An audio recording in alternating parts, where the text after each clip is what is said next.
भडनेरा येथील समता चौकातील ऐतिहासिक विश्वरत्न डॉक्टर बाबासाहेब आंबेडकर यांच्या स्मारक परिसरात पावसाचे व सांडपाणी साचून स्मारकाची अवहेलना होत असल्याचा गंभीर प्रकार पुन्हा एकदा ऐरणीवर आला आहे. गेल्या अनेक वर्षापासून हा प्रश्न प्रलंबित असून स्मारक समितीने वारंवार संबंधित प्रशासन तसेच स्थानिक लोकप्रतिनिधींकडे याबाबत पाठपुरावा केला होता.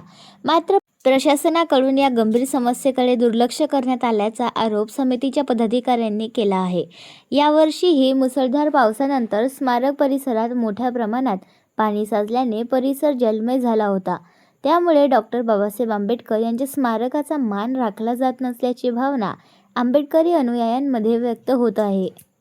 या पार्श्वभूमीवर स्मारक समितीच्या पदाधिकाऱ्यांनी तीव्र आंदोलन छेडण्याचा इशारा दिल्यानंतर प्रशासनाने स्थानिक लोकप्रतिनिधी खडबडून जागे झाले. त्यानंतर स्थानिक नगरसेवक आणि सार्वजनिक बांधकाम विभागाच्या अधिकाऱ्यांनी स्मारक परिसराची पाहणी करून तात्पुरत्या स्वरूपात पाण्याचा निचरा करण्याची व्यवस्था केली. मात्र हा उपाय केवळ तात्पुरता असून या समस्येवर कायमस्वरूपी तोडगा काढण्याची गरज असल्याचा ठाम सूर समितीच्या सदस्यांनी व्यक्त केला आहे. येत्या 7 दिवसांच्या आत कायमस्वरूपी उपाययोजना करण्यात न आल्यास उग्र स्वरूपाचे आंदोलन छेडण्याचा इशारा समितीच्या वतीने देण्यात आला आहे. यावेळी स्मारक समितीचे पदाधिकारी व सदस्य मोठ्या संख्येने उपस्थित होते. डॉक्टर बाबासाहेब आंबेडकर यांच्या स्मारकाचा सन्मान अबाधित राखण्यासाठी प्रशासनाने तातडीने ठोस आणि कायमस्वरूपी उपाययोजना कराव्यात अशी मागणी नागरिकांमधूनही होत आहे. या संदर्भात पदाधिकाऱ्यांनी आपल्या संतप्त भावना BCN न्यूज जवळ व्यक्त केल्या. साहेबांच्या पुतळ्याजवळ नेहमी इथं पाणी जमा होते व तो गंद पाणी असते आणि तो या कंपाऊंडच्या परिसराच्या आत येते. त्यामुळं इथं जाणाऱ्या येणाऱ्यांना तकलीफ होते व तसंच बाबासाहेबांच्या पुतळ्याचा एक अपमान झाल्यासारखा होते. यासाठी आमचे सचिव समितीने सर्व 2-4 वेळा महानगरपालिकेला निवेदन दिलं. तर आज आम्हाला त्यांनी इथे येऊन सध्याची तात्पुरती व्यवस्था करून दिलेली आहे आणि आम्हाला त्यांनी लेटरही दिलं की लवकरात लवकर आम्ही योग्य ते काम करू.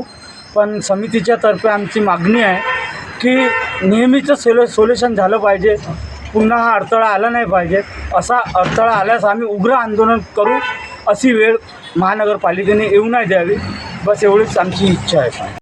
मागच्या पावसाळ्यामध्ये सुद्धा तात्पुरता थातूरमातूर कार्य करून त्यांनी हा पाण्याचा विसर्ग जो आहे तो काढण्याचा प्रयत्न केला. आजसुद्धा आम्ही गेल्या काही 3-4 दिवसापासून जे पावसाळा सुरू झालेला आहे आणि पाण्याचा जो प्रभाव आहे या स्मारकाच्या आजूबाजूला जास्त प्रमाणात झालेला आहे. BCN न्यूजच्या माध्यमातून याबद्दल वारंवार आम्ही बातमी प्रसिद्ध केली आणि त्यासाठी आपण सहकार्य केलं. आज मी तिला सर्व सार्वजनिक बांधकाम विभागाचे अभियंता अधिकारी ह्या ठिकाणी आले होते. त्यांनी ह्या ठिकाणी येऊन थातूरमातूर म्हणून एक कच्ची नाली काढली आहे आणि हा पाण्याचा विसर्ग हा त्यांनी त्या बाजूला काढलेला आहे. पण आमचं म्हणणं असं आहे की आपण पोलीस स्टेशनच्या ह्या भिंतीचा लागून अगर आपण ड्रेन नाली काढली तर ह्या ठिकाणी जमा होणारा पाणी हा त्या नालीच्या माध्यमातून निघेल. परंतु त्यांनी पत्र आज आम्हाला प्राप्त झालेलं आहे आमच्या समितीला. असं म्हणणं आहे की आम्ही यासाठी आम्ही प्रस्ताव सादर केलं होतं परंतु आम्हाला निधी मिळालेली नाही. आम्ही या निधीकरता कोण जबाबदार असेल? इथे नगरसेवक असतील, इथे लोकप्रतिनिधी असतील, तर आपला आरोप कोणावर आहे? माझं एकच म्हणणं आहे की त्यांचं असं म्हणणं आहे त्या उपअभियंता जे आहेत सार्वजनिक बांधकाम विभागाचे श्री आगरकर यांनी आम्हाला असं सांगितलं की आम्ही प्रथम वेळेस आम्ही ज्यावेळेस ह्यासाठी आम्ही जे प्रस्ताव दाखल केलं होतं आणि त्याबद्दल आम्ही स्थानिक प्रतिनिधीशी ह्या ठिकाणी त्यांच्या बाबतीत आम्ही बोललो. त्यांनी हे शब्द वापरले की मी यासाठी निधी देणार आहोत. परंतु आम्हाला निधी प्राप्त न झाल्या कारणाने आम्ही हा काम करू शकलो नाही.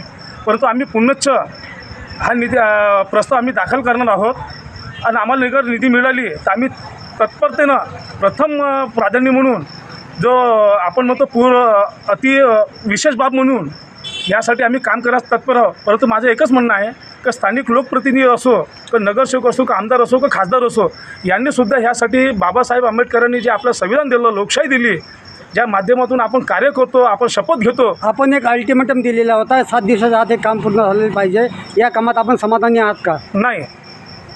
आता कच्चा अगर रोड त्याने नाली काढली असतील तर कारण की पाण्याचा जो प्रवाह आहे त्या प्रवाहामुळे अगर सिमेंट कॉन्क्रीटचे नाले अगर त्या ठिकाणी अगर चोक होत असतात तर तुम्ही अगर कच्चा नाली बनवला असाल तर त्यामध्ये मातीचा प्रवाह, त्याच्यामध्ये गटारा प्रवाह अगर त्यांना ते चोक होऊ शकतात. आणखी पुन्हा पाणी त्या ठिकाणी जमा होईल. परंतु मी तुमच्या माध्यमातून मी सांगतो 7 दिवसाच्या आत आपली मागणी पूर्ण झाली नाही तर आपलं पुढचं पाऊल काय राहील? 3 दिवसाच्या आत ह्या ठिकाणी पाणी जमा झालं की ह्या पाण्यामध्ये आम्ही बसण्याचा जो निर्धार केलेला आहे. गेल्या 4 दिवसापासून आम्ही सोशल मीडियामधून, वृत्तपत्रामधून, आपल्या माध्यमातून मी नेहमी तेच सांगत आहे तर याचा सोल्युशन निघाला नाही तर आम्ही त्या पावसाच्या पाण्यामध्ये आम्ही बसणार आहोत.